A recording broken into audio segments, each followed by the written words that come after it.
16th, 2017, planning board meeting. Looking at the agenda, one of the first things is the role of officers and of the planning board and signatories.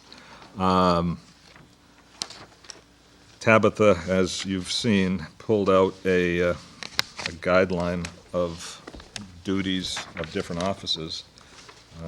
Under A in your binder. But I was a bit surprised, and I think we stuck, who did we elect clerk? Tim or Steve? Steven? Yeah. We stuck Steve with some duties that I don't know that anyone was anticipating. And I don't have, strong feelings one way or the other, but at least my assumption was when we were voting for positions, particularly vice chairman, and as I mentioned to you, there will be meetings that I will not be at. And my assumption was the vice chairman would fill the role of chairman for the particular meeting, but that's not what this thing has to say. Again, the only thing I take as gospel is the Ten Commandments chiseled in stone. Everything else is subject to change. But again, I'm not suggesting that they have to change, but I wanted to gather your thoughts on this, because the vice chairman under this does not have a role to play. If that's good for you. Yeah, it looks like that position doesn't even exist, right? Right. Yeah. I think, do I mean, exist. yeah. I certainly was under at least the assumption that the vice chairman would fill those roles of, when the chairman is not here and the clerk sign off on plans. So I'm certainly comfortable with that approach. If that's up to us to decide, which it appears to be. It would appear so. So I would think that would make sense, barring any objections from the gentleman in either role. Or we can simply change Ed's title to clerk, and not have a vice chair, since there doesn't seem to be one, documented in the bylaws. I mean, that's an option. Again, I've been on lots of boards, and the vice chairman is the step-in for the chairman. Yeah. It's strange that it's not in there. Yeah. If I might offer a suggestion, this is a document that we're entitled to edit with motions and discussion Yep. from the board. We could strike the word clerk and put in vice chair, easier than writing a whole new language. Good idea. Except for the third section down, and that was what my understanding of the clerk role was, is to sign all notices of decisions, records of proceedings, special permits.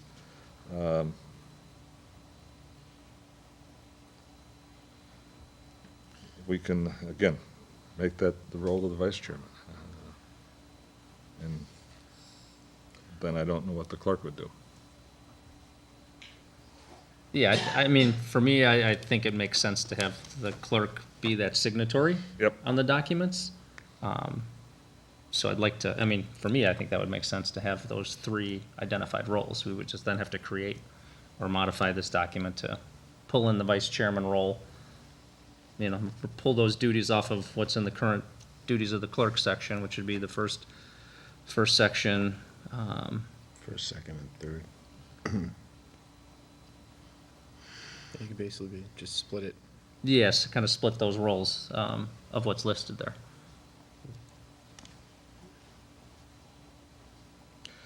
Am I So- correct in assuming that there isn't an electronic version of this document? This is a PDF, and I put it in the Dropbox.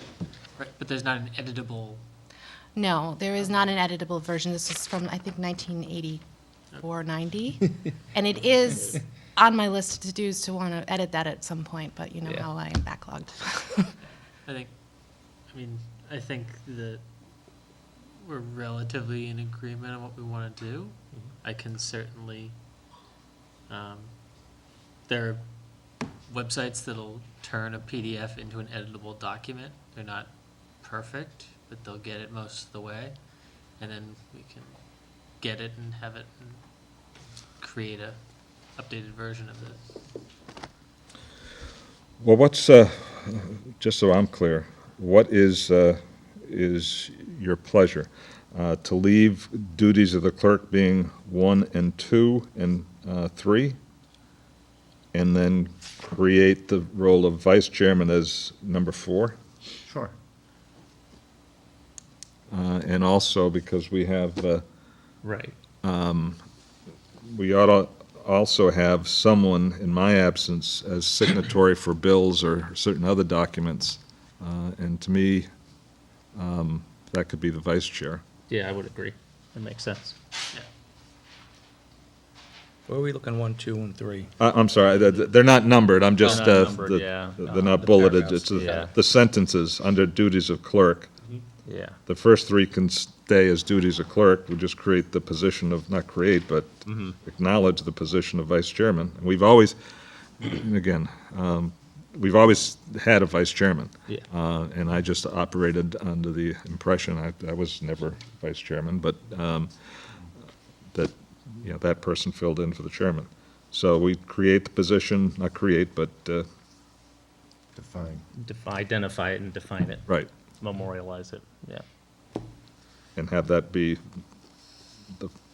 the fourth sentence, also something to the effect that the vice chair shall sign in the absence of the chairman, bill schedules and any other documents that the chairman's eligible to sign.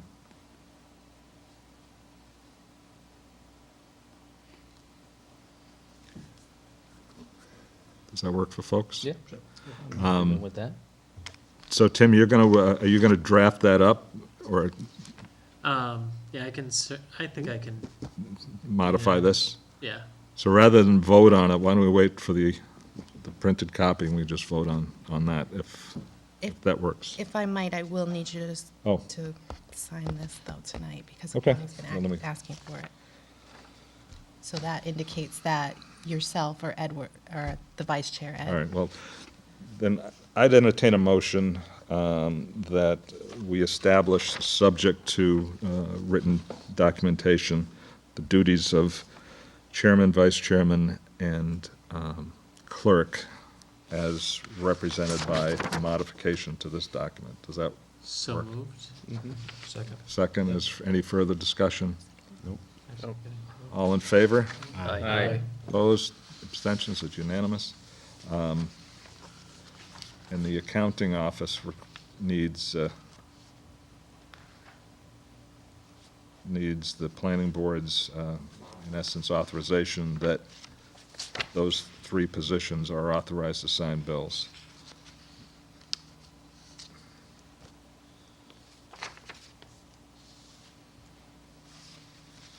All right.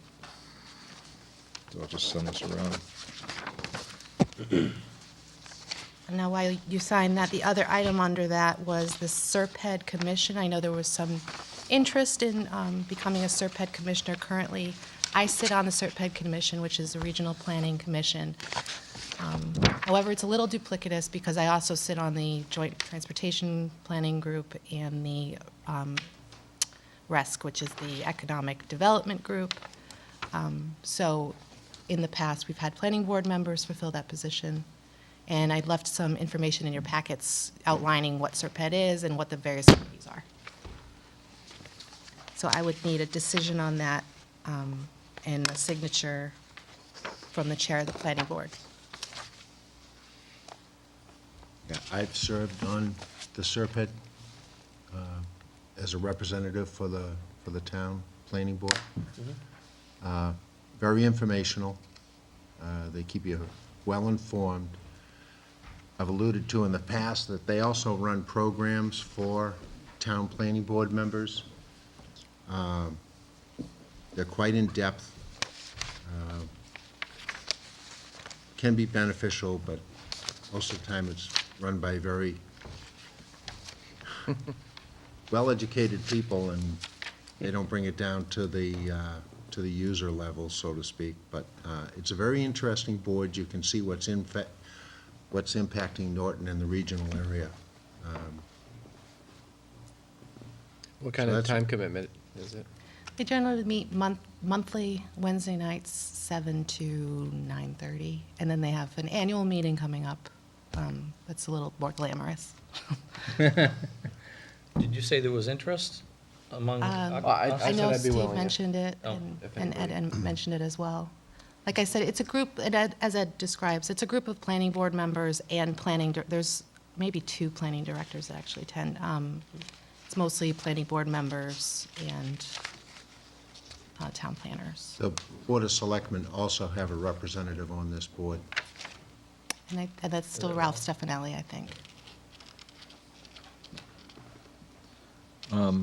So Who would be interested?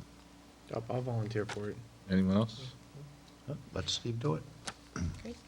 All right, there's a, So I'll. is there, let's make it official. Is there a nomination of Steve as the planning board's representative, Serpent? I'll nominate Steve to represent the planning board on Serpent. Is there a second? Okay, further discussion? Hearing none. All in favor, say aye. Aye. Aye. Opposed? Abstentions? It's unanimous. Thanks, Steve. Yeah, no problem. You can just sign that, and then Steve can fill out the rest. Where do the meetings take place? In They take place in Taunton. Okay. 88 Broadway. Yeah, and there's a meeting on June 8th. Right on 138, on the range Next on Thursday. of 138. I heard it from Shane Kimball during the advisory board committee meeting. There's the annual meeting is May 24th. Mike Units is attending, so I'll follow up with you on that. Okay. It's next week. I may have a conflict. Stephen? I'll be at a MassDOT meeting that night, so.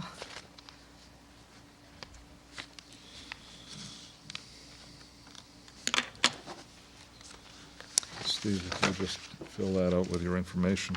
So then the last piece there is a discussion on upcoming bylaw and map revisions needed. Now, I know I gave you all a lot of information on this, and there's even more in the Dropbox that I didn't print out. I wanted to draw your attention to the last page of the kind of overview document I put together, which is a chart. And it's a bit small, and I apologize for that, but it's a listing and a Gantt chart of all the potential proposed bylaw revisions, map amendments, and regulation revisions we've discussed, as well as developing an economic development committee, renaming the industrial development committee into an economic development committee. All these things would require some kind of action, and I outline those in the document. We're still under A, yeah. So what I'm hoping you can do is take a look at this. You'll see there's numbers associated with each item, and that is my stab at a priority, because it's going from items that are still in progress, like the rezoning that we just approved through town meeting, to things that we've discussed quite often, which is something like a poultry bylaw, recreational marijuana, accessory dwelling units, and then what I'm referring to as Norton 2.0, which is the GIS initiative. So that is to bring Norton up to modern digitized zoning, which I believe is an essential thing to do, as I've outlined in the emails to you. So I really welcome your comments on this. I do not take criticism badly. I'm very happy to get your input. So I'll leave it with the board, and maybe if we could set a 2-week turnaround, you can give me some comments either by email or feel free to call me, or discuss it as well. With all due respect to the folks that are here for the poultry special permit, was the Board of Health, were they going to be involved in are they going to be drafting a bylaw? Is it- Right, so on the chart that I put together, there's a staff lead, and so I attempted that. So the poultry bylaw, it would be myself and Chris Sonner, he's the Board of Health agent, and we'd also talk to animal control about that. Okay. And then only, as I'm sure everyone's seen, many of the surrounding towns have done something on recreational marijuana. in the absence of having a zoning bylaw, which we do not have one, if someone wants to locate, they can locate virtually anywhere. So I think it's important that we, if we're not going to be prepared to draft a full-blown bylaw, that we urge the selectmen to at least declare a moratorium until we can get a bylaw drafted. But yeah, I'm sure there are communities that have already drafted some bylaws that we can, in a sense, reinventing the wheel. We've already been gathering draft bylaw, and as you see in your packet and in the folder on the Dropbox, I made folders for each of these things. There's a lot of information there, PowerPoint presentations, draft language. So I don't think we'd be starting anything from scratch at all. But, Do we need to put that in the form of a motion to the Board of Selectmen? That would be good. well, But the only concern with if you're gonna have a moratorium, you have to have some end date to it. So that, we'd have to have as part of that moratorium, say, next spring's town meeting. I don't know that we're gonna be able to get a bylaw ready for October. But that goes hand in hand with moratorium. There has to be an end date to it.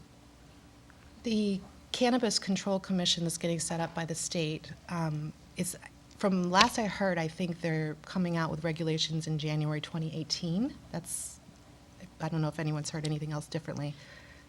I imagine they're going to be delayed, but if we can kind of time our moratorium around that, I think it makes sense, because they're going to be putting regulations on the manufacturing, testing, and retail of these things, and it should be somewhat in line with that, I imagine. I don't know about other folks. I'm quite unfamiliar with the mechanics of all this. And before I ask the Board of Selectmen to issue a moratorium, I'd like to know a little more about what it is that we have to do, when we need to do it, so that we can, it's one thing just to say we'd like a moratorium, but if there are any questions, I'm not prepared to answer them. So maybe our next meeting, we can have a little more detailed discussion on what it is, what touchstones we have to affect to put a bylaw into place, and let the selectmen know that, we're working on it, but in the interim, that if we don't think we can draft something, that we have a moratorium. I'd be happy to do that. Okay. Joe, you can change a bylaw, right? Town Like meeting. if you take a first pass and Oh, you sure. can do something like a preliminary bylaw that you can do quickly by utilizing maybe in other towns, bylaw or combination of other towns, and then propose it at the October town meeting. And then you can always come back and revise it after the state regulations come out in January. Through for town the- meeting. For the May town meeting next year. I mean, you can always amend it, change it, Yep. modify it, as long as the town meeting votes for that. Yeah, as I said, I'm quite unfamiliar with this, so if we were to grab, I don't know even who may have already passed and instituted a bylaw, but, the town of East Oshkosh, I wouldn't know if it's a good bylaw or not. I mean, I'd, for one, would want to spend a little more time doing some due diligence. Sure. Mm-hmm. And again, maybe we can have that process start a little more thoroughly at our next meeting, and we can each do a little research in the meantime. Yeah, that's a good idea. Wasn't it Foxborough and Mansfield that were considering them recently? They put a ban on it. Right. Yeah. Yeah, at this point, the state isn't even sure which department is going to regulate the industry, so there's a lot of, Yeah, they weren't prepared for that yes vote. But people are already growing, and it's Right. it's a big, in my opinion, it's strange that they voted it in without putting the regulations in place. But Yeah, we're You know. struggling to get. Probably didn't think it was gonna pass.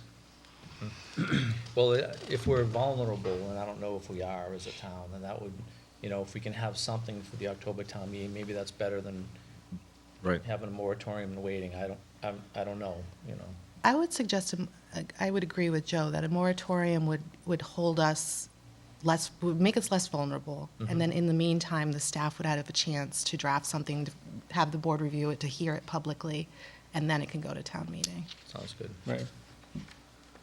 Right. Sounds good. Yeah. So do we need to take a vote to, Well, I, Board of Selectmen to have a moratorium or no? we would, but again, I'd like to have a little more meat Yeah, after we get some more backing up information. that request.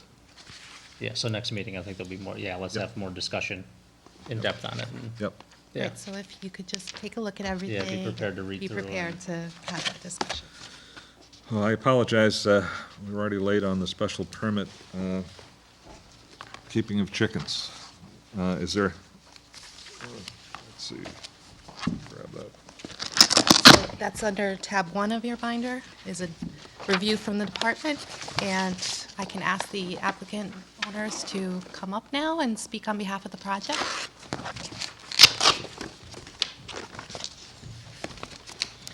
So this is a little bit different than your normal special permit for chickens in a residential 60 zone in that it is a small condominium complex. So the owners of the condominium, who are also residents, I believe, would like to come Could to you the just please, podium. the mic only so that the TV can hear you?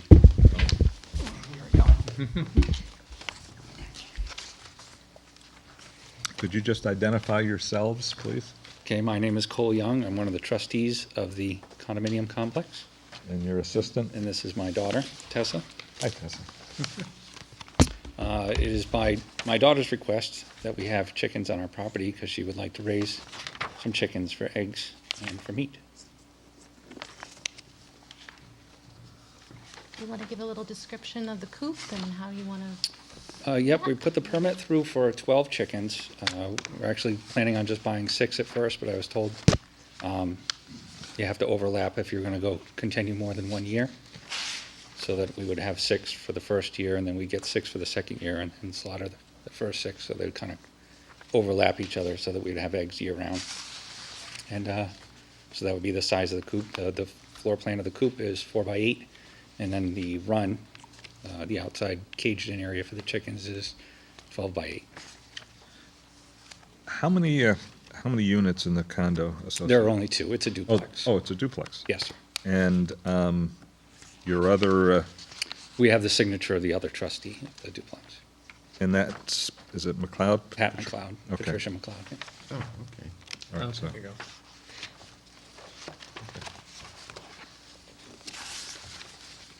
and these would be just hens? Yes, just Right. hens, no roosters.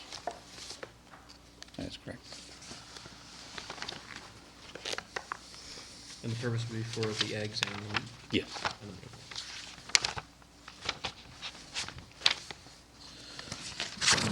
Let's see, Abutters, Fireside Realty is what?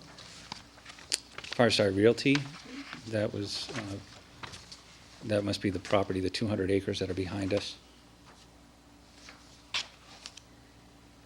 Okay. Yeah, it looks like that same Realty Trust surrounds. Surrounds you, but Maybe again, I, three-ish sides of that property.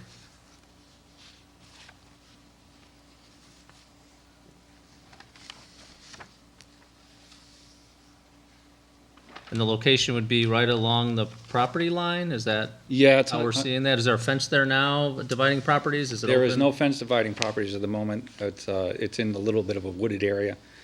We live on that side of the duplex, so that's why we would be concentrated on that side of the property line. Keep it in close proximity of the house.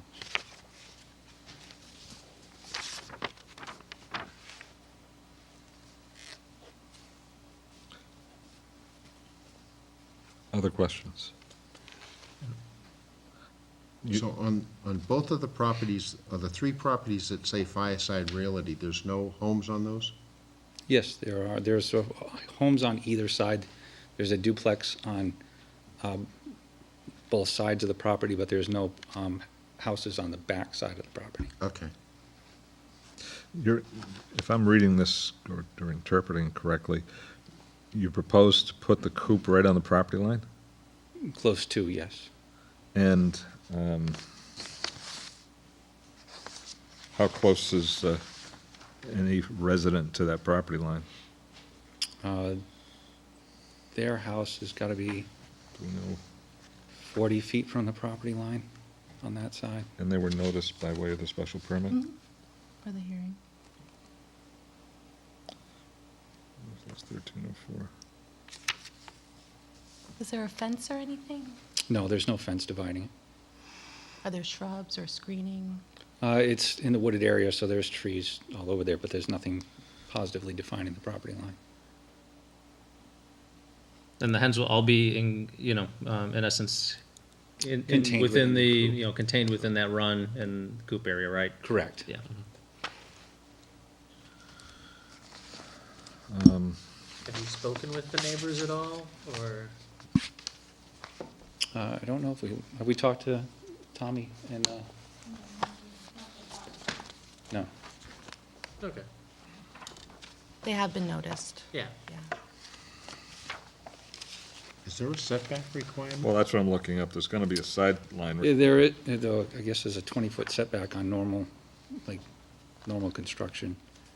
Be 20 foot plus the height of the structure, which we could move it back there, but it would be out of our sight line and more in the sight line of a, R60, minimum side yard for principal. It says minimum rear yard, accessory. That's strange.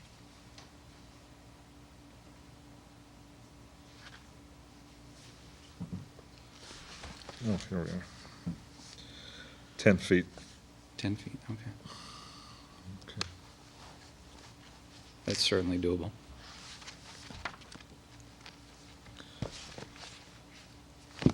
Any further discussion on the special permit application?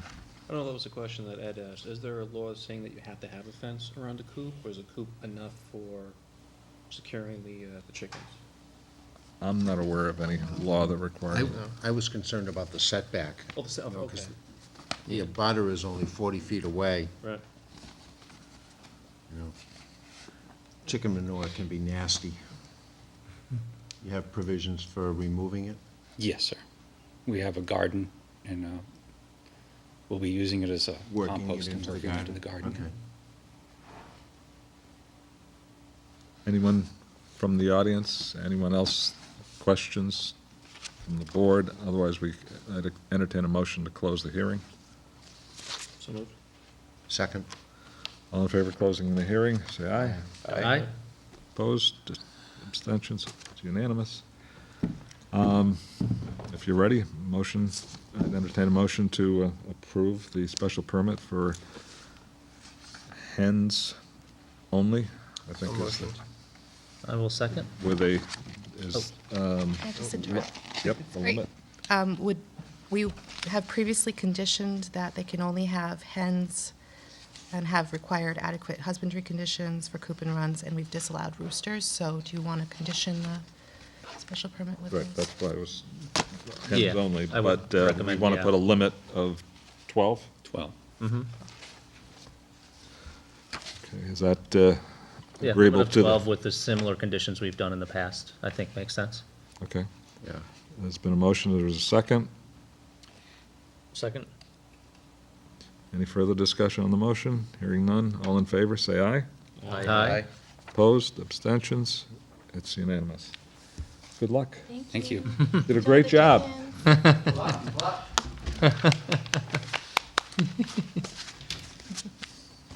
Thank you. So tab 2, oh, actually, I guess we're right on time. Yeah.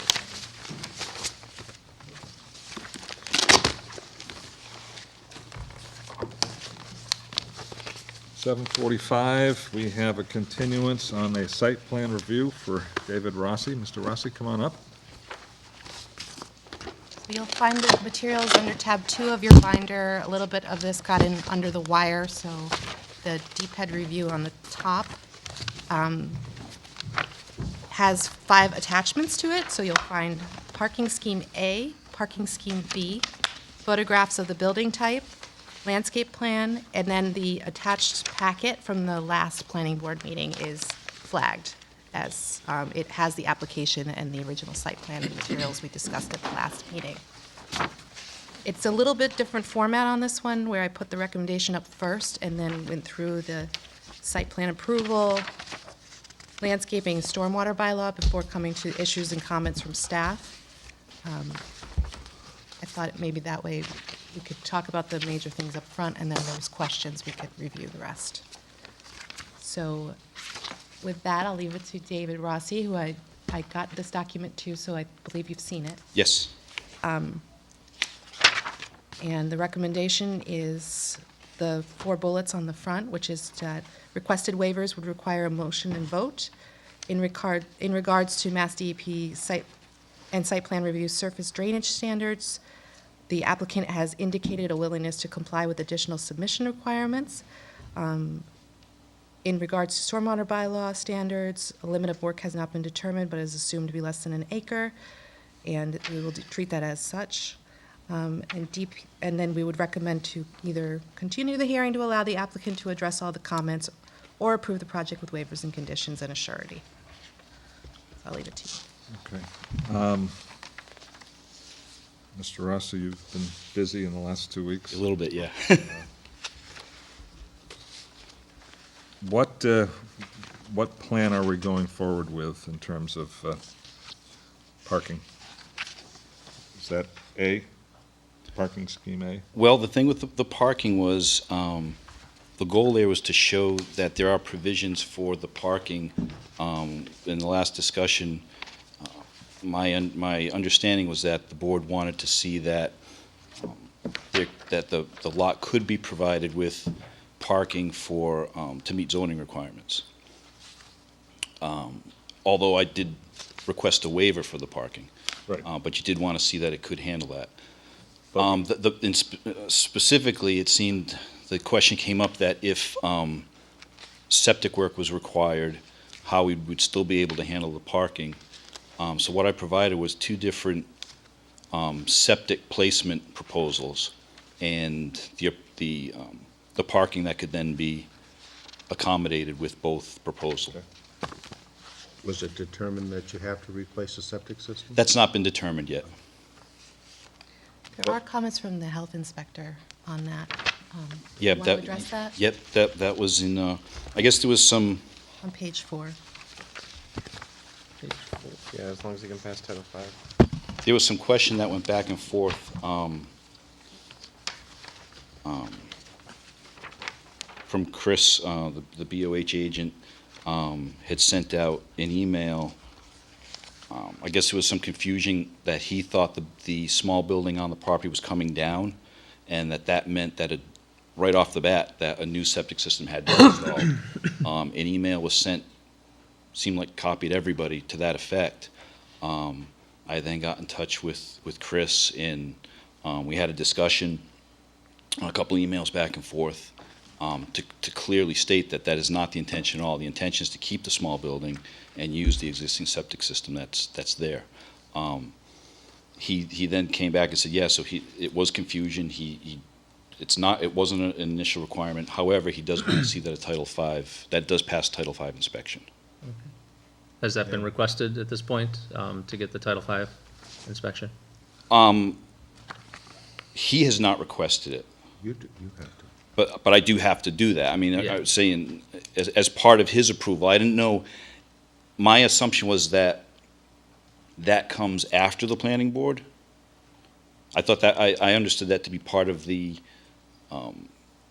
Right. goes on with the building inspector and then the Board of Health. Well, before you're going to get a building permit, and again, we have nothing to do with the septic system. I think the only reason it came up is we didn't want you showing parking only to find out where your parking was. Correct, The septic correct. system is going to, The reason for the 2 is basically, if one location is preferable for the septic system, that's why there's 2.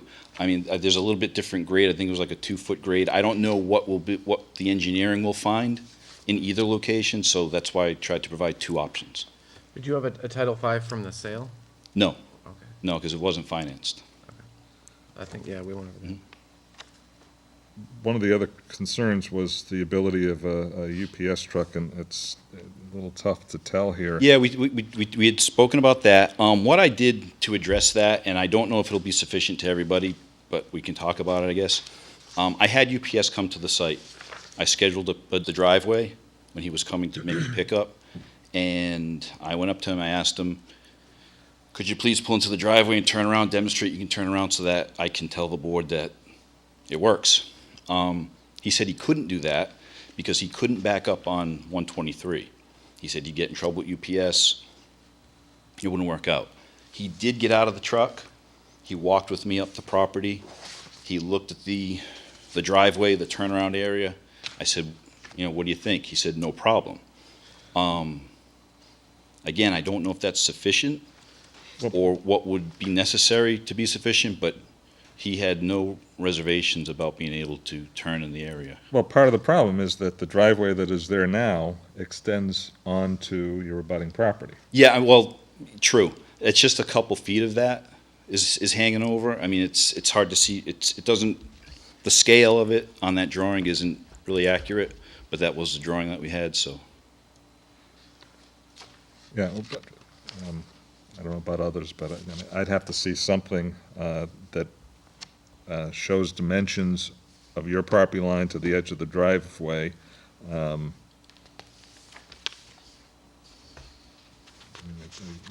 UPS trucks, I don't know what a UPS truck's gonna require to turn, but without the use of that 2, 3, 4 feet. It looks here that he's extending the driveway to 22 feet across. Is that what is proposed? I'm sorry? I think that's if he put in the full. That was for the full parking. One idea that was floated, if this would make people more comfortable with that.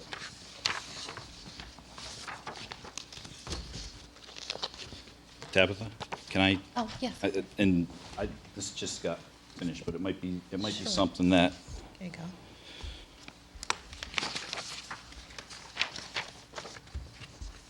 Oops, there's some extra stuff.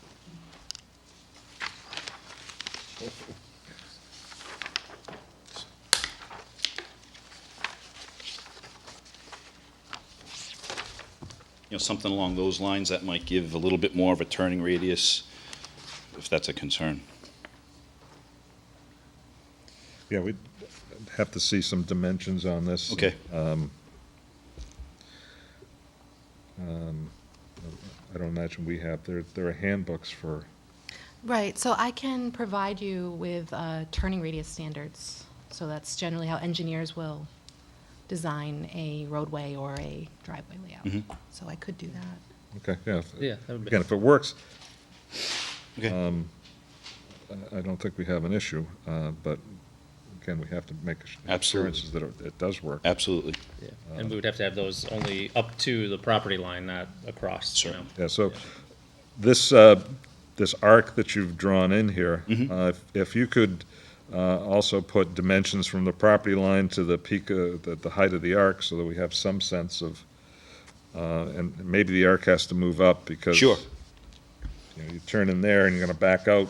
Well, actually, the way, I should have given a little diagram to this. The way to get in and out of the driveway is to pull past it. Just like when you're, because I've done it enough times now, just like when you're parallel parking, you don't pull in to parallel park, you pull past and then back into a parallel park. Same kind of situation, if you pass the little turnaround and then back into it and then change direction. That gives you the most space to work with. It maximizes the space. So you Okay. pull, you understand what I'm saying? You pull a little bit past it, back in because you get a more severe cut with the wheels. You're almost parallel to 123 at that point with the first cut. And then, So in the back of the warehouse, in the back left, there's no room to turn around a UPS truck there? Go all the way? well, beyond the again, building? He doesn't plan to do that, though. Oh, He's just showing We gave him the potential for parking. yeah, the hope was to not have to put that. oh. You see what I'm saying? And then, providing how we could get the trucks in and out of there without that, basically. So how far up on, assuming we go along with, you know, conditioning the potential parking, how far up would you run the driveway? Are you gonna run the driveway up to the proposed building? No, I was gonna keep the driveway just as it is, and then my parking space would be at the end of the driveway. And that existing driveway Oh, goes okay. to almost the back line of the house, Yes. right there, right, Yes. as it's kind of shown here? Yep. That's the, Not much. No, not much, but it's, yeah. Although, under revised parking plan A, if that is where you end up putting the septic system, then you could pretty much do the same here. You could drive in, when I say you, UPS could drive in and then back into those spots, 1 and 2, if 1 and 2 are built. Yes. Yes. And again, I was just trying to leave options open in case it's more beneficial for one reason or the other to have the septic in that front area, which would keep you from putting The the driver's parking there. not gonna like turning that way. I'm sorry? A driver's not gonna like turning that way. He wants to back up the other way. He'd be backing on his blind side, Yeah, when that happens, though. backing this way is his blind side, and he's not gonna like that. But if there's nothing there, Oh, yeah, I guess. I used to be a UPS driver, and you see, there are all kinds of obstacles. They prefer not to, but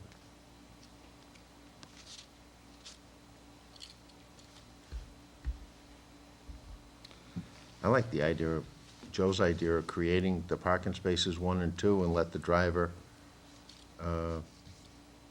deal with it anyway. I still think they'll turn the other way, but.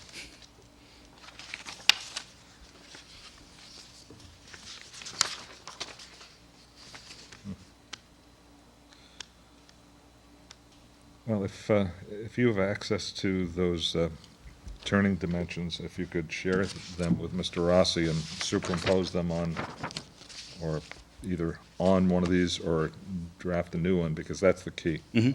They have to be able to turn on site.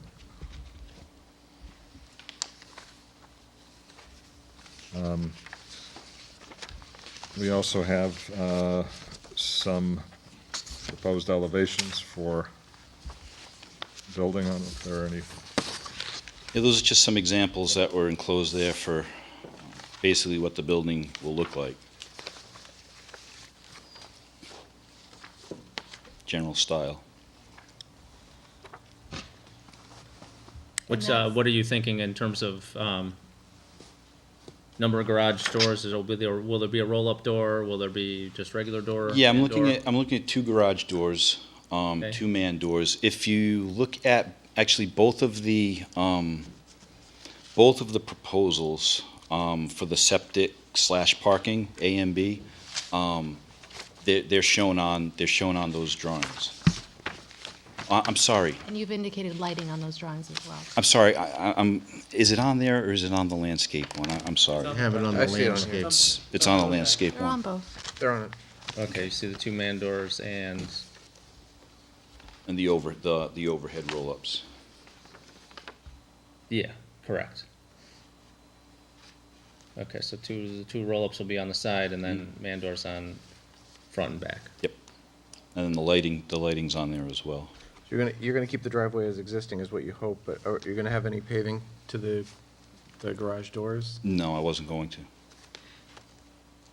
It's just for the future saleability of the property. Yes. The pathway, I assume you're gonna build. Well, the pathway, my thought on the pathway was, if it's required, I figured to be in there as part of the plan, for part of the overall. I don't know how sophisticated it would be required to have for a pathway. Does it need to, I don't know, does it need to be paved, or does it need to be, you know? I think in terms of the building permit, you're gonna have, and I know you're the only employee, Mhm.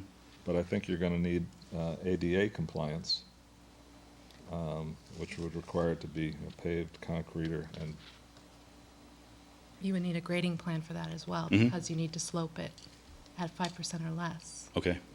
or 3% or less for the flat, I think. I can't remember. But there are ADA requirements for pathways.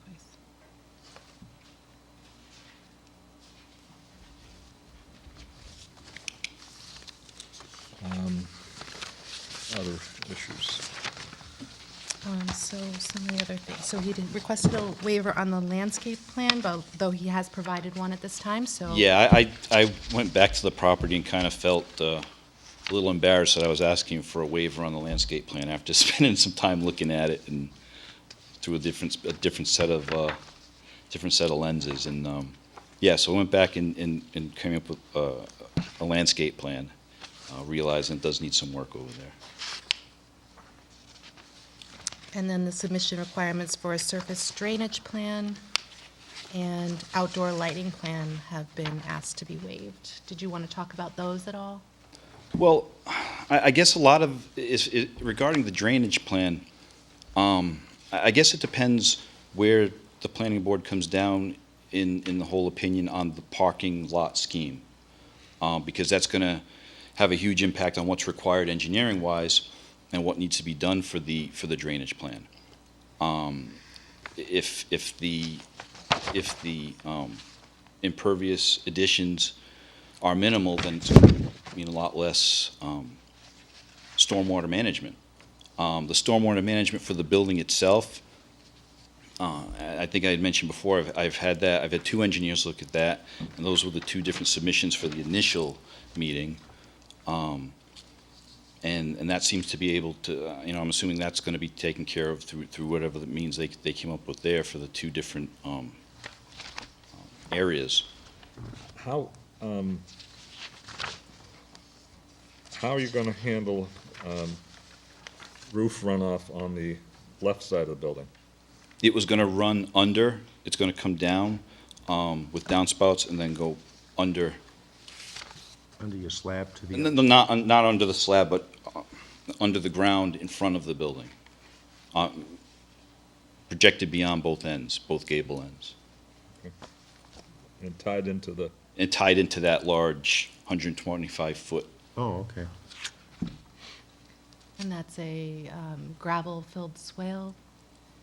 The engineer that did that didn't specify gravel filled. He said the calculations he did, he didn't say anything about the gravel. And I know that question, you had mentioned that question at one point. I didn't go back to him on it because I've been working on other issues, but he didn't mention gravel in that. So do we have any specifications on that at all, other than what's on the drawing here? There was a little summary written in the first package from the first planning board meeting. Okay. So there is, in the first package, there's There were 2 different options. drainage schemes.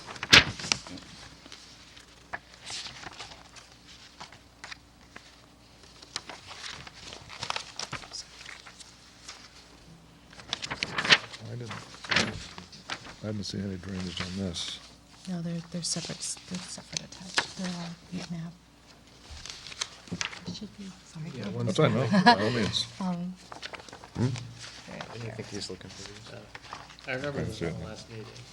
Yeah. There was a little description from each of the engineers for kind of supporting their plan and their calculations. Not sure the board got And the I'm email sorry, yeah, I don't know description. where's that at? Oh, really? Yeah, then, Yeah. I recall them from last time, but I don't see them here. we have that information. You sent me emails from the engineers with some descriptive text about the differences between the storm tech, you were looking at a storm tech system versus an infiltration tank. Exactly. One was the Cultec and one was, And there was some calculations in that email. yeah. Here are 2 copies of it. I don't know if, these are the 2 different plans. And a little description on the second page.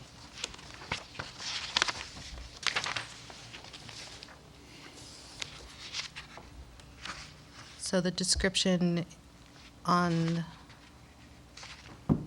the first, That, I believe. is Drainage the scheme Cultec. A. Yep. 1 feet deep by 5 feet wide, 125 feet long, 625 cubic feet of storage using the simple dynamic method, blah, blah, blah. And then the cost. Is that pitched from front of property to back of property? Or is it That's pretty, level, it's holding pretty area? level, it's pretty level. There's a Level? little bit of a pitch toward the back corner on that side, but it's very, very slight. And have you decided between the Cultec and the other? Well, I'd like to go this way. This way is about $6,000 less expensive. So,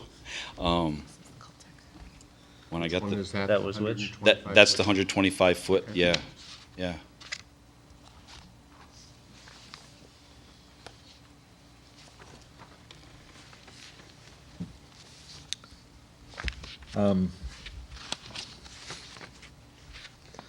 But yet, there's been no soil analysis. No, the soil analysis came, the comments that are used in both of these came from the soil work that RIM had done when they were actually pricing out septic systems for the previous owner, when they were making the decision whether or not to go ahead or not. So they had done a lot of work in the area. Not to say that would be used for septic, it's all going to be done fresh, but he was using that as a basis for these initial calculations Okay, for so that handling the stormwater.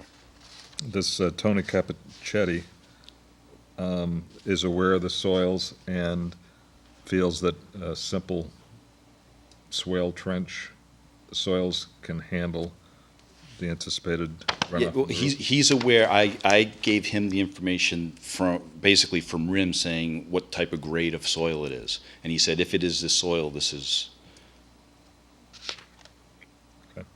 So you could provide us with that information as well, the soil type, certainly, if we wanted it. yeah, yeah. Yeah, if anyone wants to look at that. So in reviewing that against the Mass DEP Stormwater Handbook, which requires commercial projects to meet certain standards, grading and drainage plan is required, erosion and sedimentation control plan is required, and an operation and maintenance plan would be required. I believe you did outline operation and maintenance on the landscape plan. So the board would need to discuss those things. Yeah, that actually, the one on the landscape plan is more pertaining mostly to the landscape. I had one jotted down for basically, well, it was a scheduled one for the maintenance of the, both the Cultec and the other filtration basin. It was pretty much just mowing and upkeep, inspection of the inspection of all the mechanicals.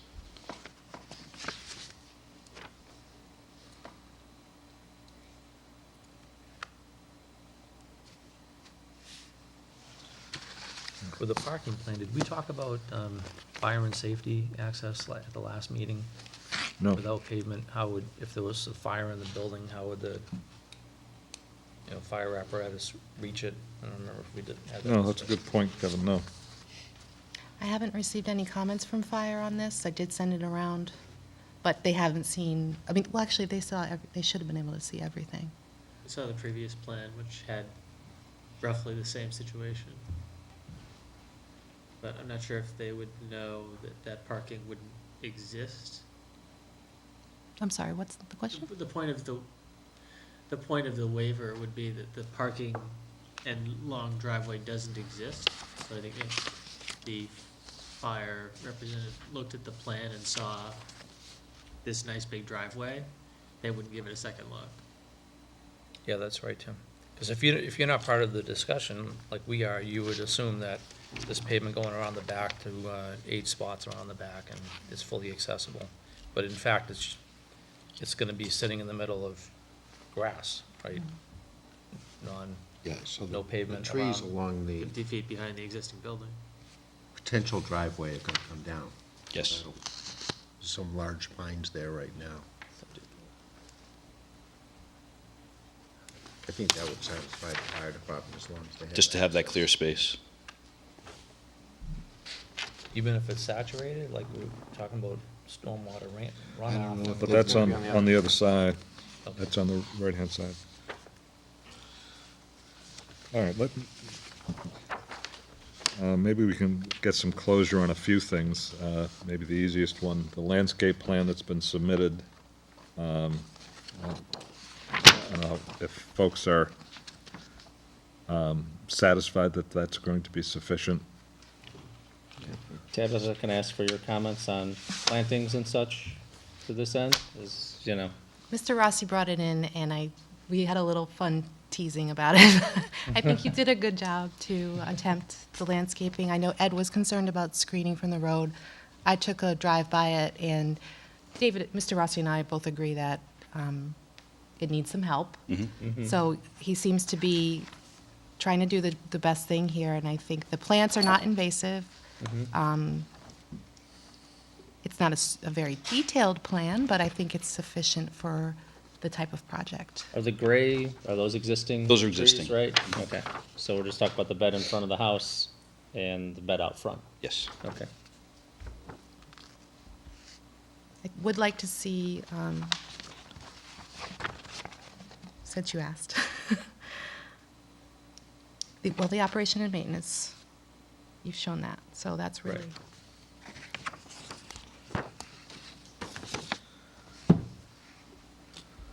So I'm sensing that this is going to work for us and Okay. Mr. Rossi. And we also could put a bond on it to ensure that Mr. Rossi completes the work. I know we've done that with other applicants, so something like $1,000 or would hold the money, make sure, and then we'd give it back to you. But it's up to the board's discretion. The next issue is lighting. Are these green dots indicative of lighting? No, the green dots were shrubs, small shrubs. A Oh, little, right against the building? Yep. the lighting's a little triangles The, there. the lighting is the little, Oh, I didn't even notice that. So along the back warehouse building? the yeah, little green there should be shrubs. three along the, back, Okay, I and, see that, yeah. Okay. yeah, things get kind of small when you, One in the front, two on the side? It's very small.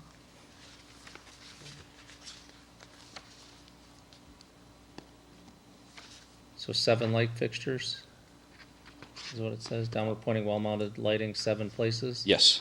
So 3 along the back, 2 on the side.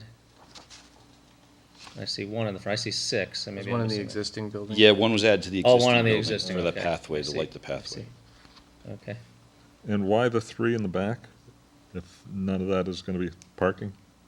Well, because I thought it was for the proposed parking.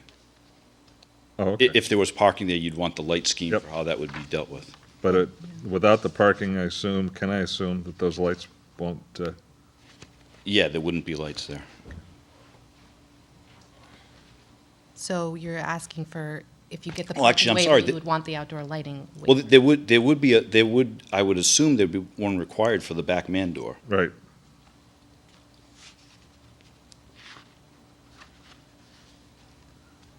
But the other two, The other two, yeah, I mean, I guess that goes hand in hand.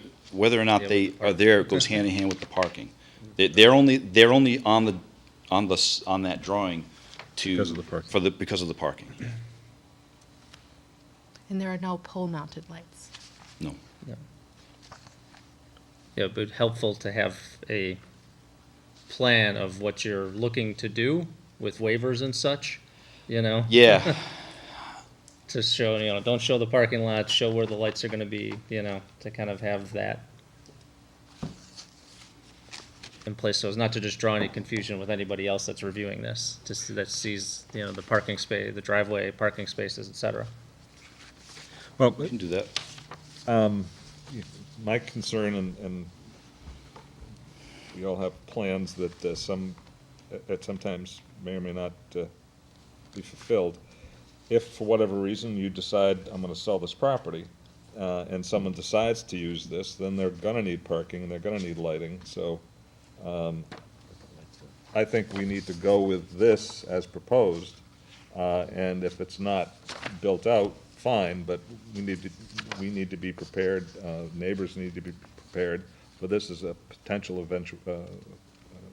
eventuality. Yeah, I agree. I think the light should be installed, anticipating some future Mhm. parking. There's nothing that says they have to be turned on. Yeah, I Or was gonna switched say on. that. Yep. Don't necessarily need to have them working in the back. As Or, long as they're there, Just yeah, don't throw the switch. yeah. So, the waiver for outdoor lighting, we're going to go with this as a, as the plan? Yep. Is that what I'm sensing? Landscaping, again, this is the plan. The only other issue, I guess, that still remains is the ability to have a truck turn.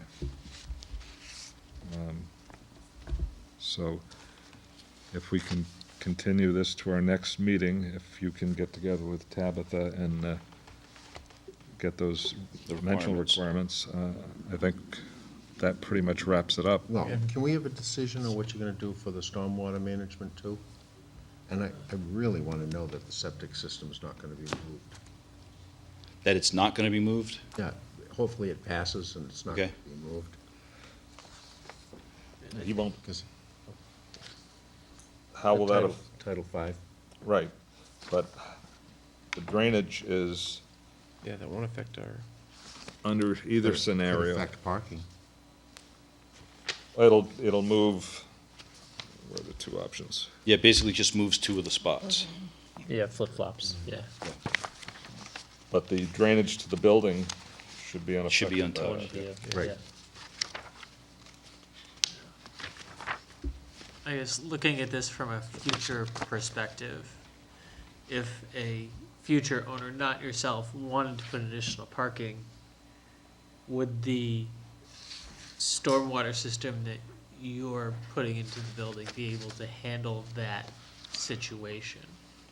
And I guess what would the process be at that point for that owner? Would they end up having to, would they have to apply for a permit for all of that, or would they be suddenly working in a building that had a stormwater plan that wasn't designed to meet that level of driveway? I can attempt to try to answer some of that, but. Yeah, by all means, because, So the parking lot plan would have to be graded and designed to deal with the stormwater runoff coming off the parking, correct? Currently, that isn't shown. So if someone was to purchase the property, it's permitted, but they'd have to construct it. I'm just looking for where's They'd need a that, like, permit at that where's time, that right? checkpoint that it's going to come in at some point in the process? We'd have to put a condition on it. I'm just trying to think about how that condition would be written. Yeah, because if we were to approve a waiver to, keep the existing parking, not add any additional down the line, what does that mean for the potential next owner? We'd want to have a scheme that shows stormwater management, and the parking schemes that he currently has doesn't show that. Yeah. So we'd want to reference a scheme like we've done with other projects.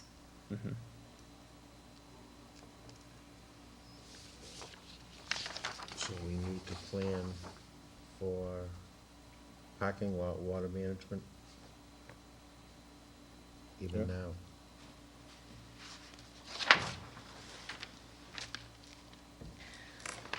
There's no place. There's no place for it, right? You couldn't do anything here? I don't know if anything in the back. Well, water's going that way, but it's very flat, so. And I would also put it out there that if he was to work with his engineer to develop a stormwater scheme with drainage calculations and the erosion plan and all the things that the stormwater handbook requires, a peer review engineer would probably be something I'd want to explore. Yeah, I mean, this is only a 2-foot grade here. So you go from the front of the property to the back, to move parking lot water to the back, you'd have to grade the parking lots that way. Right, but you'd have Yeah. you need a grading plan for that, and he doesn't Yeah. have one, so. Because the grading plan will show existing topography and proposed topography. and you have existing here. But to get those grades so that it's ADA compliant, and you have to have accessible parking space, et cetera, et cetera. So,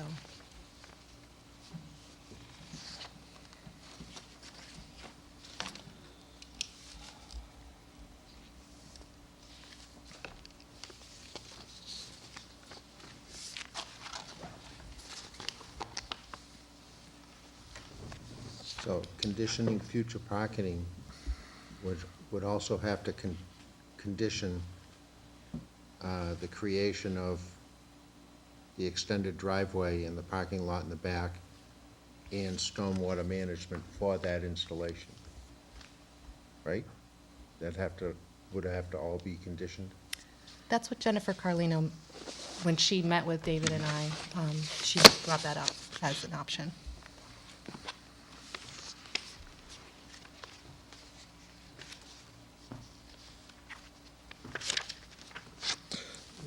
I don't know if there's based on what you want to do, I'll just speak for myself.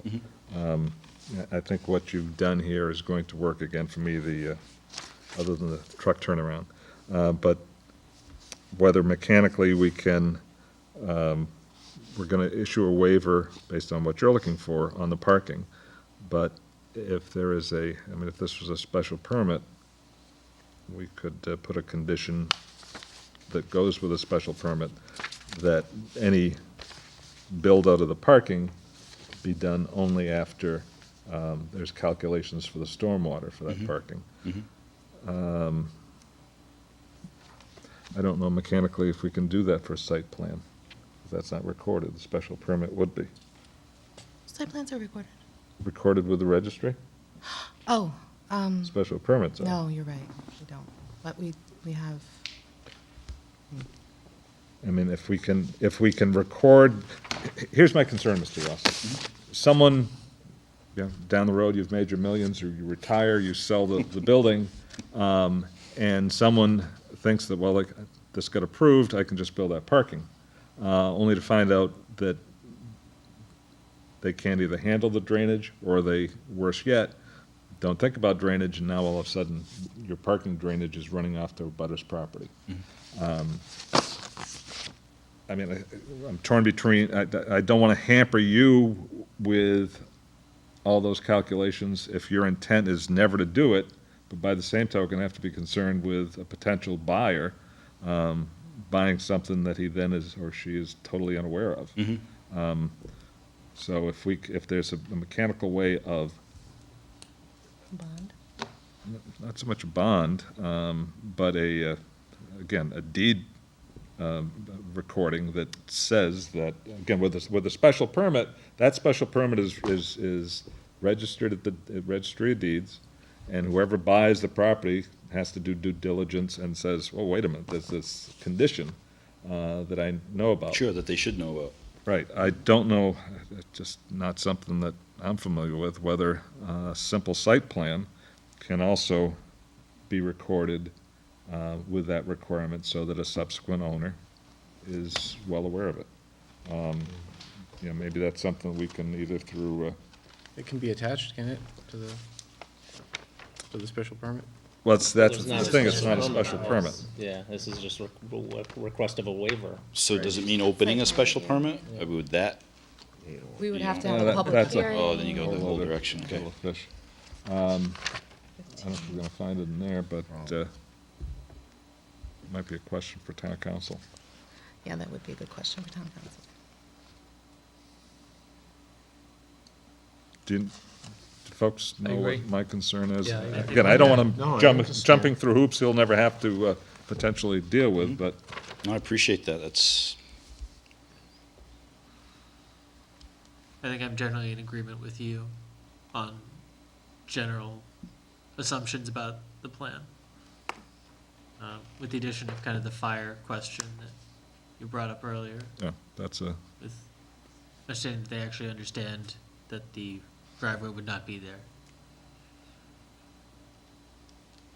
Yeah, as long as they understand that the trees will be gone, and there's, All right, so in terms of loose ends here, the one loose end is the truck turning. But if we can confirm with the fire department that they're aware that there will not be a driveway here. It only talks about surety. Sorry? It only talks about surety agreements. I can check with council.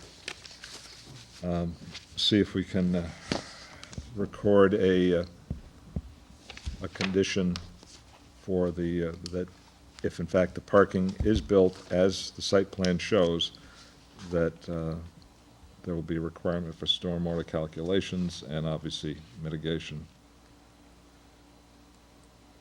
So those are the three things that we want to clear up at our next meeting. Does that make Might sense? be easier and cheaper just to pave the whole thing. Rather than ask for the waiver, when it comes down to it. Probably quicker, but. Yeah, probably quicker. Just a thought, and you can shoot me down, because I'm just staff. No, you know, Um, just, But is there a way to condition that it be built according to the parking standards in site plan approval and the Mass DEP Stormwater Handbook? Sorry, what the, So that would give you the design conditions for how his parking needs to be set up and the design conditions for how the best management practices for stormwater would need to be designed. But it wouldn't require a plan, this. Which is kind of what Jennifer alluded to in her comments. Something to that effect. So Conservation Agent Jen Carlino said, "The project does not contain wetland resource areas, does not require wetland permit. I note the project is commercial, requires stormwater management according to the DEP handbook. Please request the planning board require all drainage calculations and information necessary to comply with state. All stormwater management areas should be shown on the final approved plan and operation and maintenance plan for stormwater." So a language such as that could be incorporated, rather in lieu of a plan. Yeah, she, Yeah. yeah, please request planning board require all drainage calculations, information necessary to comply with the state standards. And then a consultant engineering review to make sure it's installed properly, or designed and installed properly. So joking aside, if he did pave that whole area and the parking around the back and the full accessibility, obviously the work would be done. He wouldn't need to provide any of the drainage plans and. Well, if you're paving everything, you gotta It'd have to drain be it. done. It'd have to be done, but it wouldn't be, I mean, it would be done, so wouldn't have to be contingent upon or putting in any plans or filed away for future owners. It would be done, so. Right, it would just have to be Exactly. built in accordance with those requirements. Mm.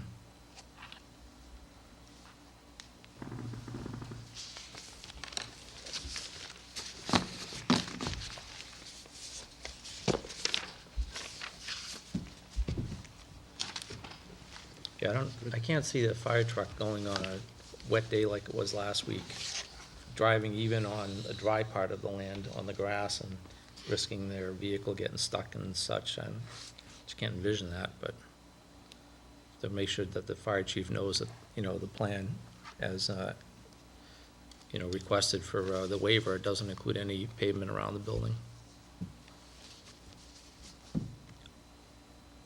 And as the board knows, we have conditioned in the past to require the fire department review on plans, and getting a final plan after that review, so that's also possible. It's either do it now or do it later.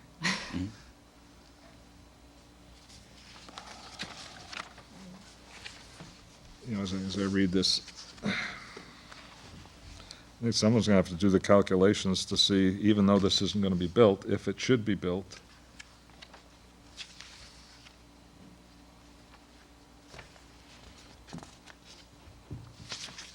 So what she's saying is that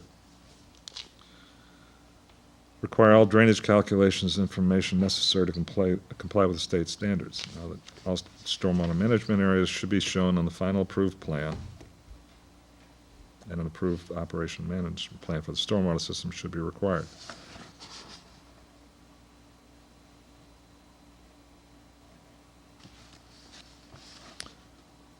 And can we get by with making that a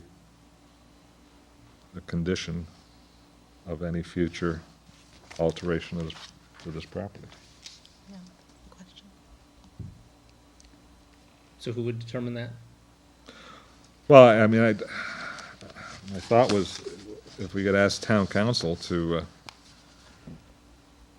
see whether that can be a recorded requirement that runs with the property, so that anyone that does buy it knows that they'd have to, Yeah.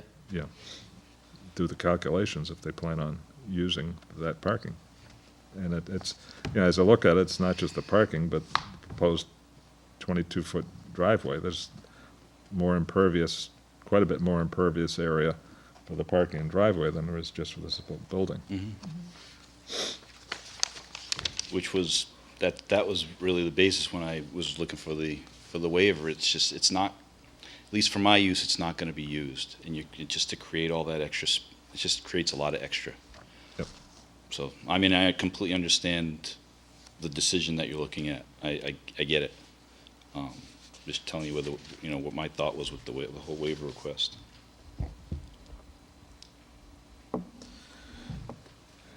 Either that, or do we just approve a site plan without the parking, without the, To the discretion of the board. well, again, for me, it's not just the discretion. I just want to make sure that we're doing something. I think we're all on board that we don't want to see him build all this out. He's shown that it can be built out. We don't know whether the build-out would accommodate stormwater, but that's a moot issue based on what you want to do. Our site plan is necessary for how many parking spaces? Is it 10? Oh, it's, I wrote it in here. 8, I believe. One space per 200 square feet. It's 5,000 square feet, correct? Well, no, the area, what they referred to as like a warehouse building, was one spot per 2,000 square feet or 3,000 square feet. All of the parking actually came for the small building, which was, the engineer determined that to be office, and that was at a rate of 1 per 200 square feet. That required, the small building requires 5 spots. But- And the large building came out to 3 spots. So I think it was 1 spot per 2,000 square feet was the number that he used. Right, but under our site plan bylaw,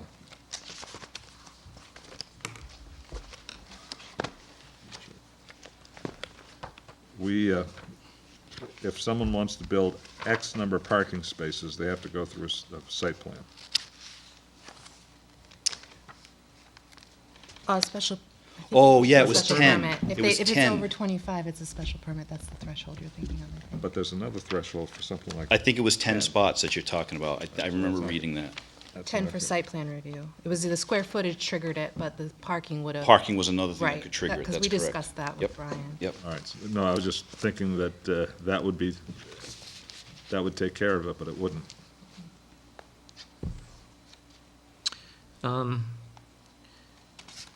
Like on relocation A, where the septic relocation is, right, just to point out the area on the plan. Have you thought about putting parking in the front of the building instead of all the way around the back, like Our zone- pavement? I don't know, I thought there was a suggestion to keep it off the front Okay. Our- somewhere. Our I zoning keep doesn't reading recommend that. putting parking in the front of the building. okay. Can I throw something out there? I'm looking to find it here. In the bylaws, not the site plan bylaws, but the regular bylaws, there was something about applying for, and I don't know if this would be able to be worked into the decision you're trying to make, but it had something to do with applying for a 50% reduction in required zoning spots with a 3-year renewal. Does that ring a bell for anybody? I read that. No, I only raise it because if the threshold was 8 parking spaces requires a new site plan. Then that would do the Then- job. I see what you're saying. Then I wouldn't have to worry about a subsequent user.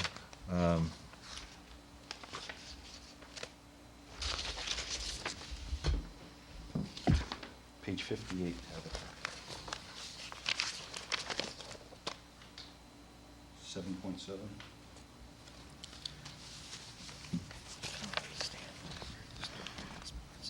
If it can be demonstrated to the satisfaction of the Board of Appeals, that's the zoning Board of Appeals. Okay, that's a different, okay.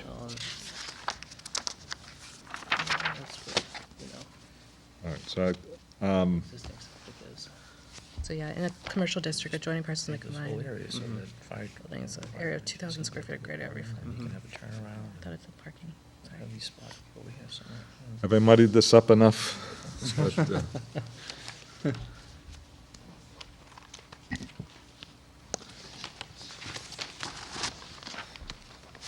Okay, so there's a couple takeaways to still identify, right? Yeah, the simple ones are obviously. radius. The turning radius, Fire. fire department's comfort level with this. And so those are the simple ones. So can I add that on relocation B, where he has the 1 and 2 parking spots with the septic in the front where it is now, why couldn't that whole area be paved beyond the 1 and 2, all the way to the right, up against the building? And then have the 1 and 2 off to the, angled against the building, and then have that be the turning radius, and then you have full accessibility for fire and safety. If we're putting 2 parking spots there anyway, I don't know why that whole rectangle there in front of the building, that 50-foot space couldn't be paved.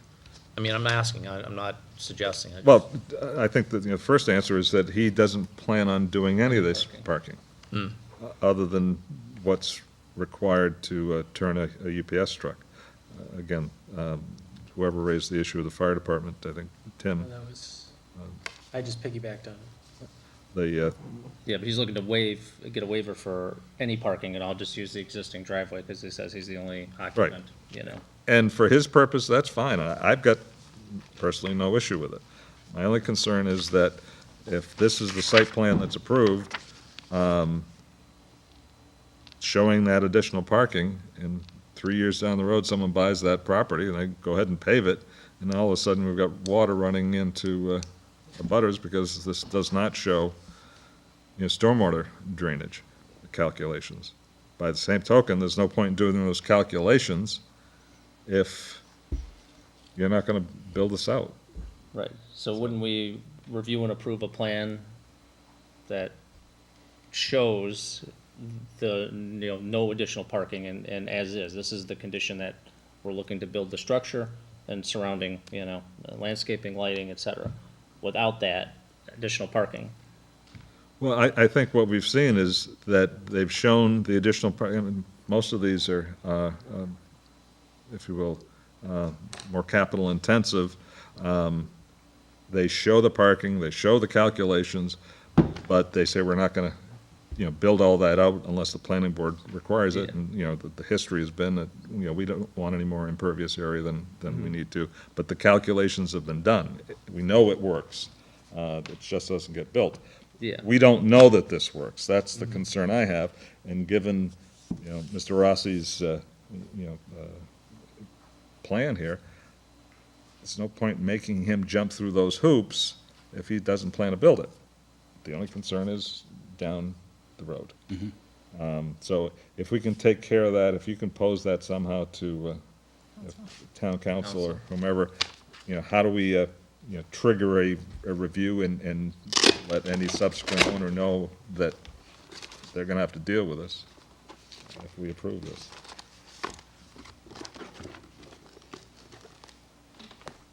So would the board agree then, if he's to continue, would you want to see, with that decision-making process, a scheme A, a scheme B, so you can just easily, one with parking, one without?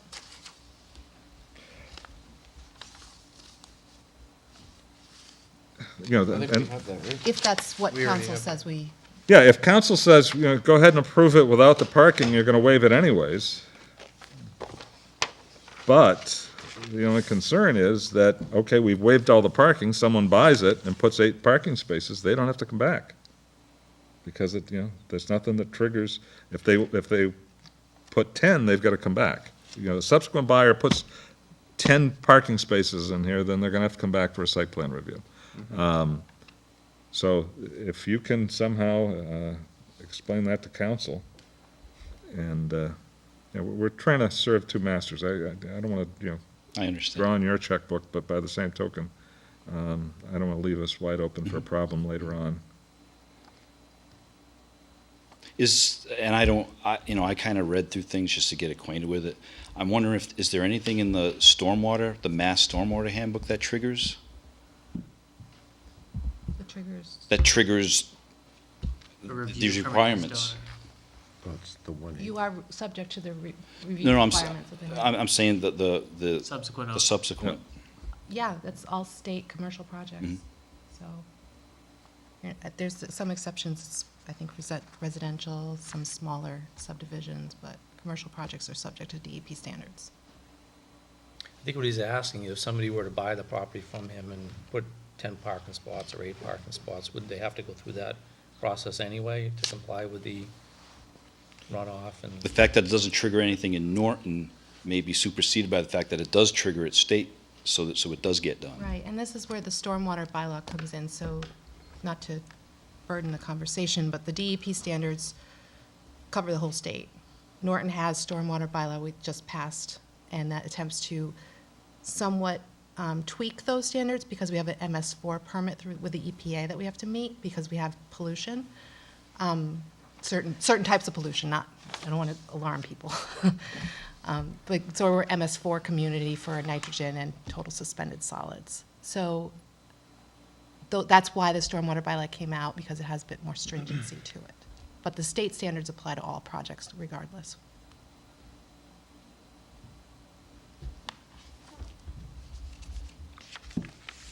Again, I'd have to rely on someone like council or someone to, allay my concerns anyways. I assume those of others that, how are we gonna deal with this? Our own stormwater bylaw, and we can discuss that tonight, would trigger this, because the way I read this thing, you scoop out a shovel full of dirt, and the stormwater bylaw kicks in. But, any event, rather than flapping my gums anyways, So I'll move we continue the review of 379 Old Colony Road to our next planning board meeting on Tuesday, May 30th?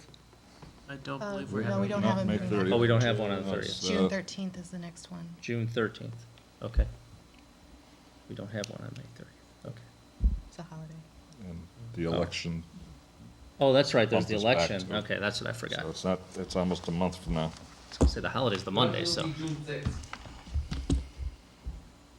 So, yes, June 13th. So far, you're the only thing on the agenda, so. And just for my help with Mr. Rossi, can we just summarize what you're looking for the next? Let me try to, showing, again with dimensions, a turning area for a delivery truck. This is something we can get clearance on through the fire department, that they are aware that this isn't going to be built. If there's a fire in that building, their only access is the driveway, or, I assume, grassed area to the side of the building. So those are the only, if you will, two internal things, and the one that we're gonna need outside help on is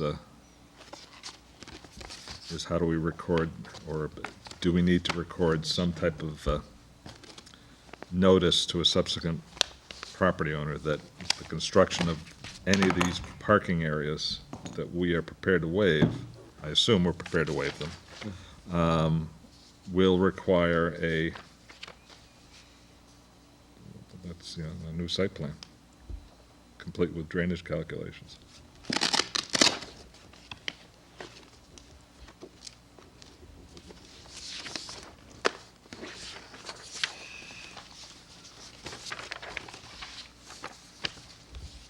Anything else? What about the landscape and the lighting? Well, I thought we I thought we agreed We that vote the, on those, or we still well, discussing those, or? We can get to those.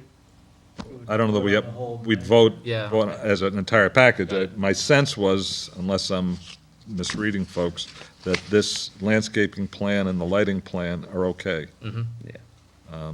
And that'll be folded into the site plan that we ultimately vote on. It's all on one waiver, right?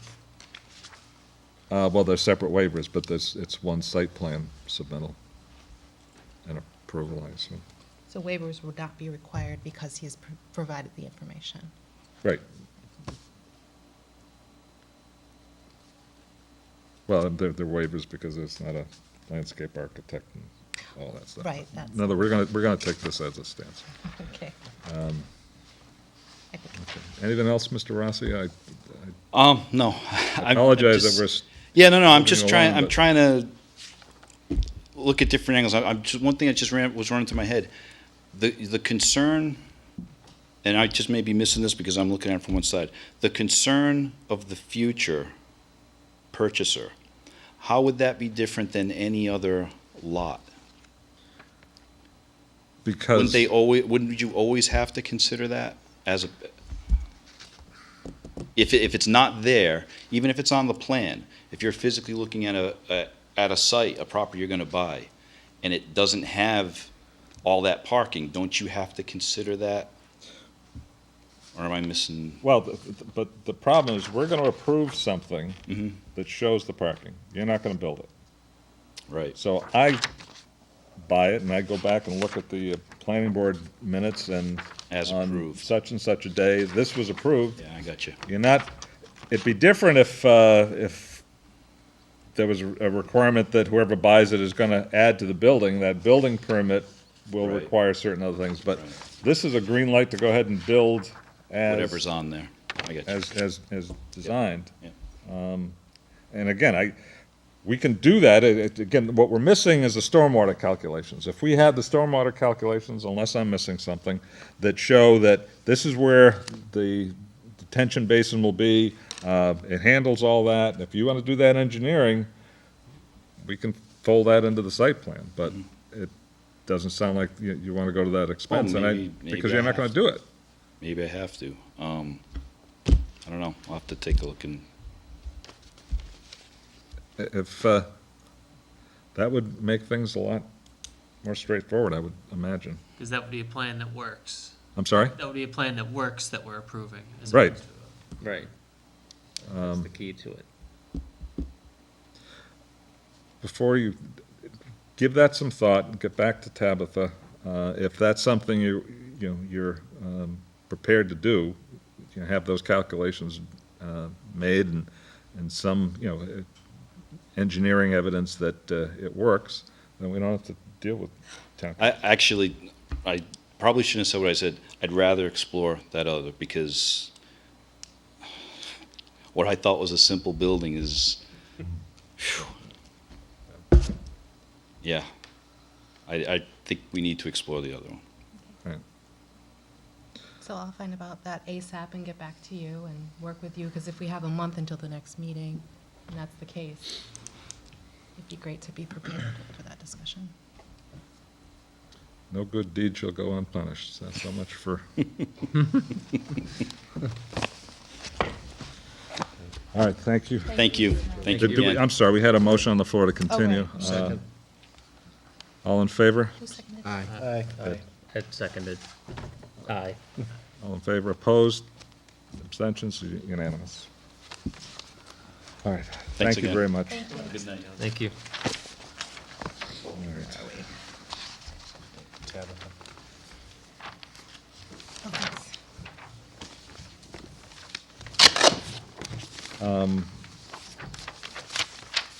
Report of the Planning and Economic Development Director. Oh, right, so I'll just quickly run through that. That's under tab B of your binders.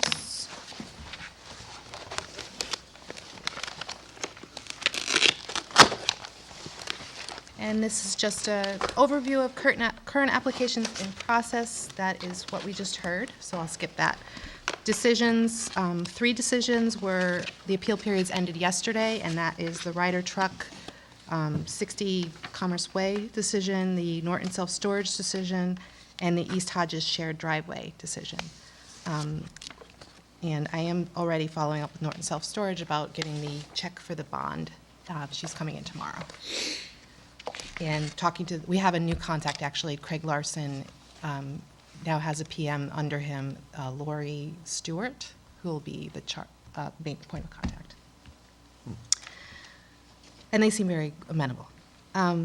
Active Construction Administration, so Wheaton Solar, we've been talking to, abutters have come in and talked to me about the screening issues. There was a planning board letter that was issued, and I am following up with the landscaper to release that surety and how we can go about getting that work completed.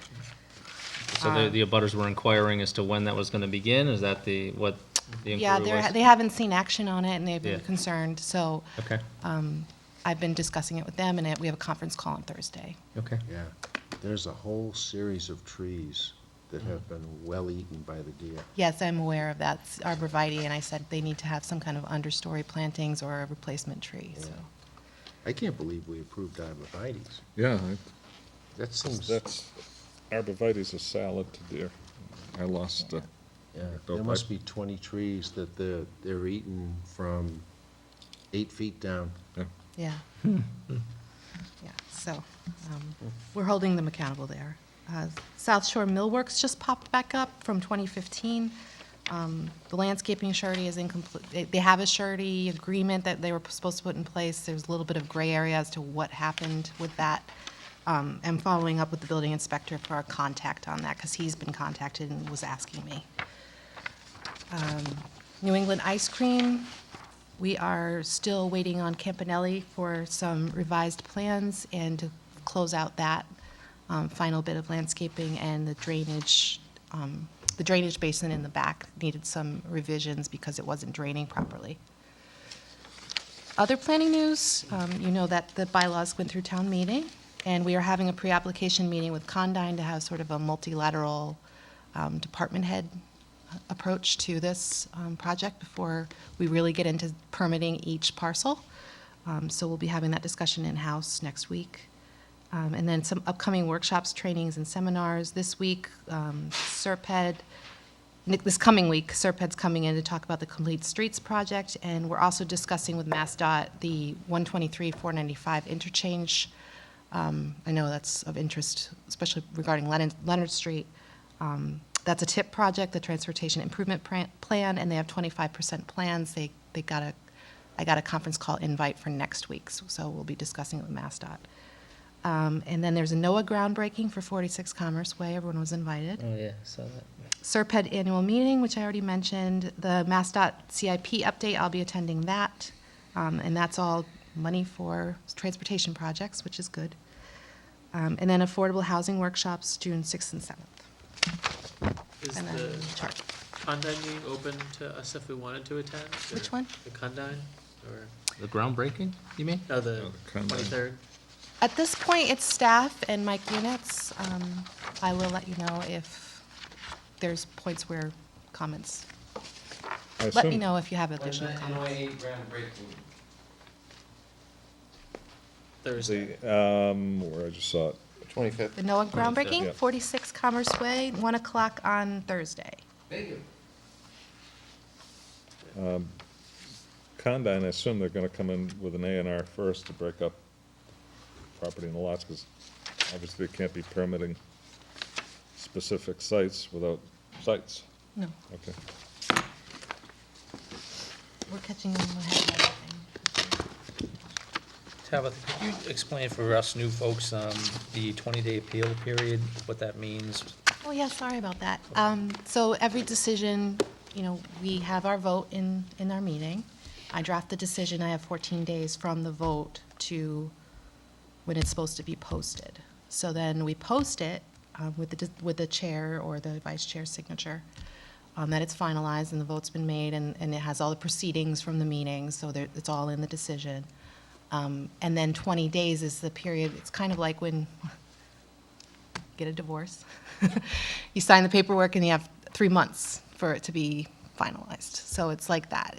Anyone can come in and appeal, litigate during that time. But then, once the 20 days is over, then they can pick it up and go to the Registry of Deeds and then get their building permits and everything going. Got it. And how do they go through the appeal process if they wanted to do that? Which board do they go to, or how do they file? I believe it's land court. Yeah, It's the court. Oh, I see. It's Public outside of would the town. have to go to land court. Yeah, and it's only for special permits. Right, special permits. However, someone can proceed at their own risk. If Condyne or whomever is issued a special permit, they can go ahead and get started. Mhm. However, if they lose their appeal, then Yeah. generally, Just everyone curious. waits. And when the information is posted, where is it posted during that 20-day appeal period?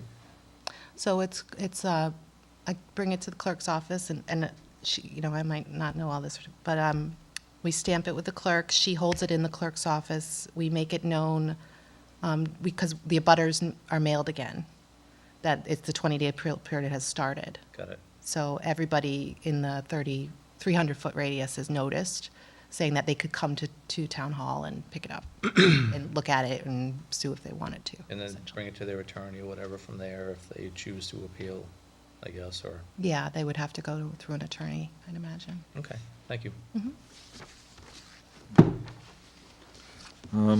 We have minutes of what, the 11th? Yes, April 11th minutes, and then bills. Unfortunately, I read these on my phone, and there were two small corrections, and I can't find them now. I had a couple things. On page 2, the first line, the applicant would prefer the issues be above ground. That's the Should one. that be utilities? Yes. Okay.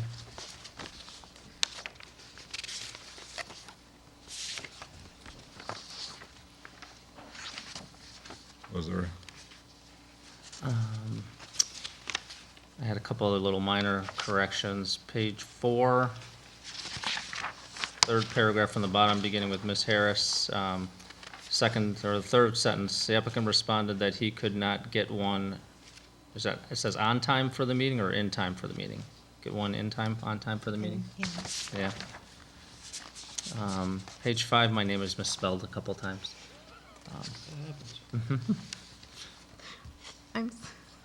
No comment. No comment.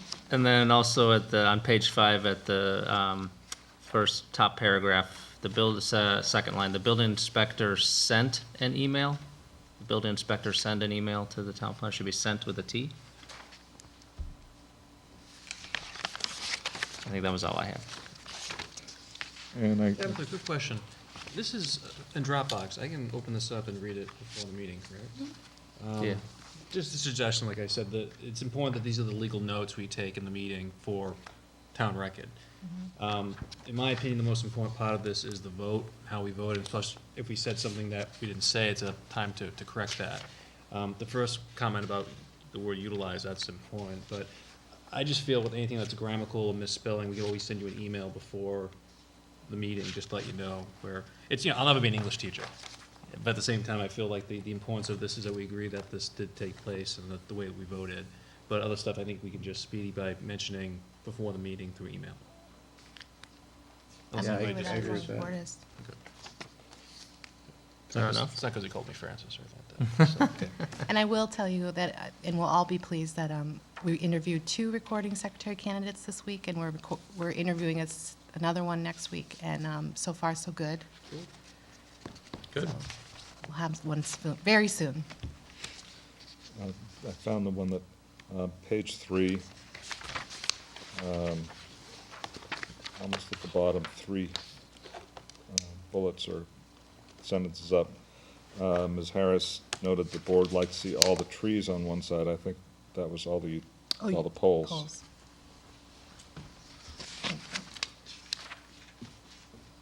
All right. Any other corrections, changes to the minutes of April 11th? Hearing none, is there a motion to accept as corrected? I move to accept the minutes of April 11th as corrected. Second. And a second, all in favor? We'll have to do a roll call on this because not everyone was here. Miss Tim? Abstain. Yes. Frank? Steve? Yes. Abstain? Kevin? Abstain. Yes. I'll vote yes as well. So, 4 to 3 abstentions. Okay. Last is bills and warrants. Tabitha and I met for next fiscal year, which starts in July. We're going to do a little different format. It'll show balances, amounts expended to date. It'll show the budget. And to your point, Kevin, we'll also list out any review fees that are chargeable to a project and not part of the budget as a separate Great. bill schedule. But at the moment, we have a bill schedule for $4,063.14. Is there a motion to approve? So I have a moved. Question. Questions? With the Sun Chronicle on item number 4, Yep. shows the remaining balance is negative. Our advertising budget is negative, correct? Okay, so do we not need to, so that balance would be still negative even after we pay them the current warrant? That's after we pay them.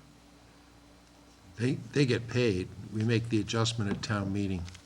Well, we may not have to, and you showed me. I'm just wondering if the amount that we're paying should be different Saw to that. make it, usually, I know I usually pay my. If I'm just missing something really obvious, then that's. That's they're over budget. It's not the Yeah. balance that we owe the Sun Chronicle. Our budget for advertising for the year is 500, 600? Yeah, so it's over 600. budget in that account. So that one bill was $551. Okay. I'm not 100% sure how Norton does it, but generally, town meeting approves in the aggregate salaries and expenses. You can, and there are breakdowns in terms of the budget that's submitted. Here, there's probably about 10 different breakdowns under expenses. Some will run negative, some have balances, as long as at the end, the expense budget is not overdrawn. And after paying these bills, there's $694.53. Am I reading this That's correctly? approximate. I just got a finance report that'll give me better numbers for next meeting, but yes. I mean, it's within like $10. Notwithstanding the negative, $490 for advertising, there's $482 in printing. The problem with advertising, you have no way of knowing 18 months in advance when you're developing a budget, what type of zoning articles or whatever's going to require advertising. So, and worse comes to worse, if in fact there is a shortfall, we can either go to the finance committee for a transfer or the most cumbersome, actually, there's, the selectmen can do a year-end transfer as well. Usually happens at the October town meeting as well. Well, you can avoid that. Usually, like we just did, there is, if something is not paid by July 1, then you have to go to town meeting. But the selectmen can move funds at the end of the year from May to I forget if it's May 15th or May 1st till July 1. But we're still in good shape. We still have $694, so. Okay, yeah, I just saw a negative balance and that is not normal for after paying your bill, so. Yeah. All right, there's a motion and a second to approve the bill schedule of $4,063.14. Any further discussions? All in favor, say aye. Aye. Opposed? Abstentions? Okay. I didn't catch you. You proposed it, moved it, and seconded? No, I just asked for a motion. Oh. I forget who. I wasn't. Could Who someone made the tell me? motion to pay? I made the second. Steve? Steve, did you? I didn't, but Or was it Frank? It wasn't me. All right, I'm not sure there actually was one. Let's do it over then. Okay, let's do I that. thought there was a I'll move motion. to That was approve, quick for me. I'll approve the warrants as detailed, $4,063.14. Second. All in favor? Aye. Opposed? Unanimous. Okay. I apologize. We were about to, and he asked the question, so. That's probably what happened. Yeah. All right. That's it. That's it for agenda items. The only thing I'd ask you to do, because it came up tonight, and I know Tabitha sent it out, Tabitha and I had a discussion. I was totally unaware of the stormwater bylaw that was passed last year. I'm sorry? I was unaware as well. It's in your it's in the Dropbox anyways, but if folks can look at it, because the way I read it, It's very, it's applicable to anything. And I don't know if you've had And conversations on a with. note on that, in the packet I put together on the discussion piece regarding upcoming bylaw, map revisions and all of that, you'll notice there's a section on regulations drafted or something. We don't have stormwater regulations for Norton to help assist with this bylaw, so those would need to be drafted. And Jen Carlino said that that's something she'd like to see happen. And then there's 40B and subdivision regulations that haven't been fully approved at this point either. So that's, the administrative piece of overseeing this bylaw hasn't been entirely vetted through the Stormwater Committee that did consist of Beth, Board of Health, Building Inspector, and Conscom, I believe. But this was all predating my tenure here, so tenure, not the right word, predating my position here. But if you do get a chance to look at it and see how you read that, because if the bylaw has us handling that piece for permits like we talked about today with Mr. Rossi, and, based on it, it would, Right, so for permits that aren't dual permitted, things that aren't in wetlands, things that aren't special projects, site plan review, planning board would hold that authority. And there's a bit of there's a little flow chart Jen put together that might help with that. Again, she mentioned to me that if the board would like to revise the bylaw at all and bring it up then to a subsequent town meeting, that is something we could talk about as far as the administration piece, but that's a whole other ball of wax. anything else that folks? Would it be appropriate to talk about the start time of the meetings? And the reason why I bring it up is, 5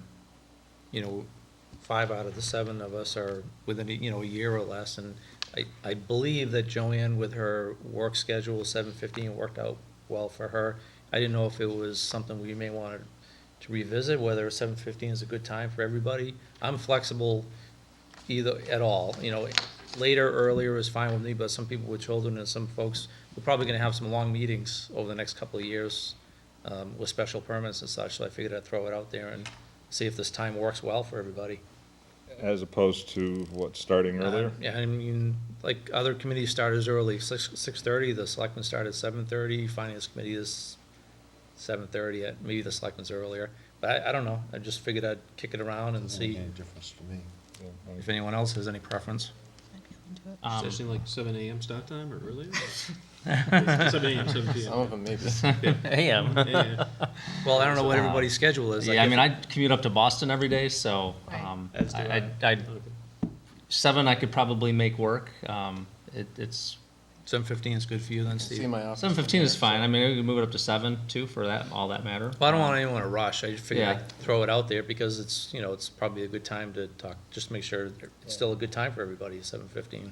I had no idea, but Obviously, for folks like Ed and I that have nothing to do all day. Nothing, right?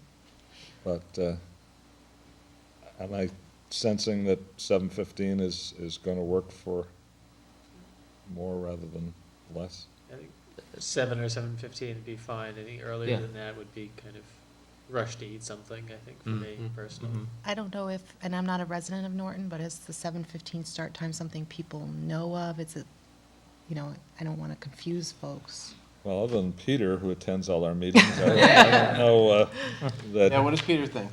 What does Peter think? I think it'll be either 7:15 PM or try to be a little bit earlier than that. well, it sounds like 7:15 is good. I just figured I'd throw it out there. Yeah. Some people, I don't know what the scale, some people may work 4 AM to 4 PM and, like you might. I work don't know. 90 hours a week. Do you? All right, so it's good. anything else? Other than that, I would entertain a motion to adjourn. So moved. Second? Second? All in favor? Aye. Aye. Thank you.